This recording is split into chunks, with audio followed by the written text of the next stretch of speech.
ఏయ్ మళ్ళీ ఏమైందిరా? మొన్న అటెండర్ సార్ ఏం చెప్పిండ్రా? ఏం చెప్పిండు?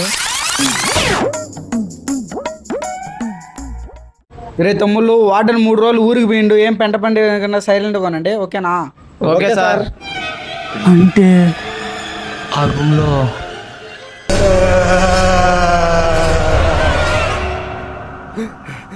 రే ఆనందం, ఏమైందిరా? తేమ్రా, తేం చూసారా? ఎక్కడ చూసావురా? కల్లో. చా లేచి రెడీవో, కళ్ళ టైం అయింది. కల్లో అంట, కల్లో. నిజంగా చూసారా? చాలి లేచి మొహం కడుకోపో. రే మీరు నమ్మర్రా, మీకు చెప్పేస్ట్ వేస్ట్ నమ్మరు. వీళ్ళేంటారు ఇంకా రావట్లేదు?